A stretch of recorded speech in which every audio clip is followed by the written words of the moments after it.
بسم اللہ الرحمن الرحیم۔ السلام علیکم دوستو، آج کی ویڈیو میں ہم اللہ کے نبی حضرت سلیمان علیہ السلام کے واقعات میں سے حضرت سلیمان علیہ السلام اور ملکہ سبا کا قصہ بیان کرنے جا رہے ہیں، لہٰذا ویڈیو کو سکپ مت کیجیے، آخر تک ویڈیو دیکھیے۔ اگر چینل پر نئے ہیں تو چینل کو سبسکرائب کر لیں تاکہ آئندہ آنے والی ویڈیو آپ تک پہنچتی رہے۔ قرآن مجید نے سورۃ نمل میں حضرت سلیمان علیہ السلام اور ملکہ سبا کا ایک واقعہ قدر تفصیل سے بیان کیا ہے، جو اپنی تفصیل اور جزئی واقعات کے لحاظ سے بہت دلچسپ اور پیدا شدہ نتائج و بصائر کے پیش نظر بہت اہم تاریخی واقعہ ہے۔ اس واقعے کی تفصیل یہ ہے کہ حضرت سلیمان علیہ السلام کے عظیم الشان اور بے مثال دربار میں انسانوں کے علاوہ جن اور حیوانات بھی درباری خدمات کے لیے فوج در فوج حاضر رہتے تھے اور اپنے اپنے مراتب اور مقررہ خدمات پر بغیر چون چرا تابع فرمان تھے۔ ایک مرتبہ دربار سلیمانی اپنے پورے جاہ و حاشم کے ساتھ منعقد تھا۔ حضرت سلیمان علیہ السلام نے جائزہ لیا تو ہدہد کو اپنی جگہ پر غیر حاضر پایا۔ ارشاد فرمایا، میں ہدہد کو موجود نہیں پاتا، اگر واقعی وہ غیر حاضر ہے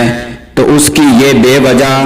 غیر حاضری سخت قابل سزا ہے، اس لیے میں اس کو یا تو سخت عذاب دوں گا یا ذبح کر ڈالوں گا، یا پھر وہ اپنی غیر حاضری کی معقول وجہ بتائے۔ ابھی زیادہ وقفہ نہیں ہوا تھا کہ ہدہد حاضر ہو گیا اور حضرت سلیمان علیہ السلام کی باز پرس پر کہنے لگا کہ میں ایک ایسی یقینی اطلاع لایا ہوں جس کی خبر آپ کو پہلے سے نہیں ہے، وہ یہ کہ یمن کے علاقے میں سبا کی ایک ملکہ رہتی ہے اور اللہ نے اس کو سب کچھ دے رکھا ہے، اور اس کا تخت سلطنت اپنی خاص خوبیوں کے اعتبار سے عظیم و شان ہے۔ ملکہ اور اس کی قوم آفتاب پرست ہے اور شیطان نے ان کو گمراہ کر رکھا ہے، اور وہ مالک کائنات پروردگار عالم وحدہ لا شریک کی عبادت نہیں کرتے۔ حضرت سلیمان علیہ السلام نے فرمایا، اچھا تیرے سچ جھوٹ کا امتحان ابھی ہو جائے گا، تو اگر سچا ہے تو میرا یہ خط لے جا اور اس کو ان تک پہنچا دے، اور انتظار کر کہ وہ اس کے متعلق کیا گفتگو کرتے ہیں۔ ملکہ کی گود میں جب خط گرا تو اس نے اس کو پڑھا اور پھر اپنے درباریوں سے کہنے لگی کہ ابھی میرے پاس ایک معزز مکتوب آیا ہے جس میں یہ درج ہے، یہ خط حضرت سلیمان علیہ السلام کی جانب سے اور اللہ کے نام سے شروع ہے جو بڑا مہربان رحم والا ہے۔ تم کو ہم پر سرکشی اور سر بلندی کا اظہار نہیں کرنا چاہیے، اور تم میرے پاس اللہ کے فرما بردار مسلم ہو کر آؤ۔ ملکہ سبا نے خط کی عبارت پڑھ کر کہا، اے میرے ارکان دولت، تم جانتے ہو کہ میں اہم معاملات میں تمہارے مشورے کے بغیر کوئی اقدام نہیں کرتی، اس لیے اب تم مشورہ دو کہ مجھ کو کیا کرنا چاہیے۔ ارکان دولت نے کہا کہ جہاں تک مرعوب ہونے کا تعلق ہے تو اس کی قطعاً ضرورت نہیں، کیونکہ ہم زبردست طاقت اور جنگی قوت کے مالک ہیں۔ رہا مشورے کا معاملہ تو فیصلہ آپ کے ہاتھ میں ہے، جو مناسب ہو اس کے لیے حکم کیجیے۔ ملکہ نے کہا، بے شک ہم طاقتور اور صاحب شوکت ضرور ہیں، لیکن حضرت سلیمان علیہ السلام کے معاملے میں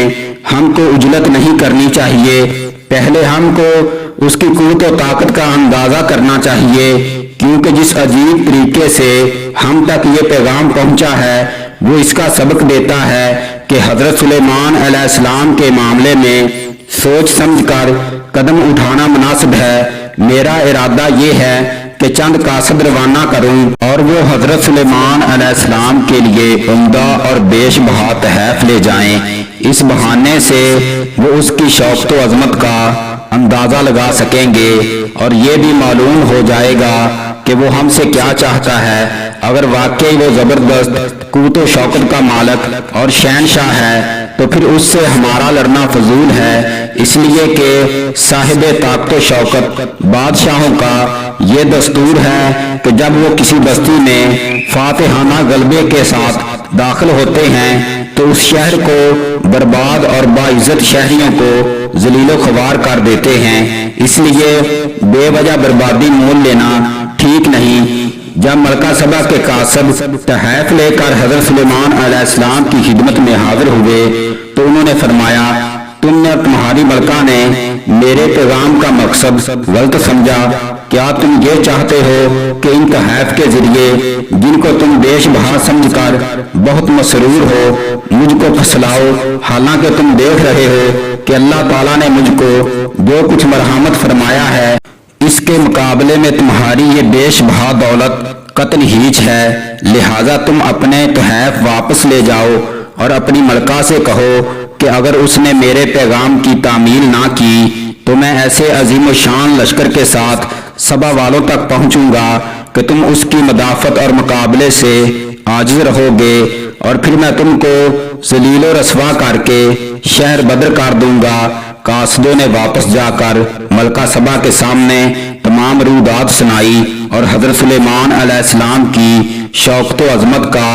جو کچھ مشاہدہ کیا تھا وہ حرف بہ حرف کہہ سنایا، اور بتایا کہ اس کی حکومت صرف انسانوں پر ہی نہیں بلکہ جن اور حیوانات بھی اس کے تابع فرمان اور مسخر ہیں۔ ملکہ سبا نے جب یہ سنا تو طے کر لیا کہ حضرت سلیمان علیہ السلام سے لڑنا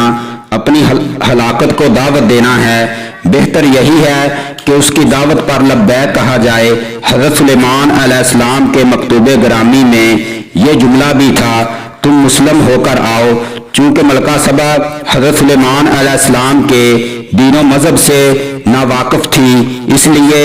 اس نے لفظ مسلم کو لغوی معنی پر محمول کرتے ہوئے یہ سمجھا کہ قاہر بادشاہوں کی طرح سلیمان علیہ السلام کا مقصد بھی یہ ہے کہ میں اس کی فرما برداری اور شان حکومت کا اعتراف کرتے ہوئے اس کے متحد ہو جانا قبول کر لوں، لہٰذا اس نے یہ طے کر کے سفر شروع کر دیا اور حضرت سلیمان علیہ السلام کی خدمت میں روانہ ہو گئی۔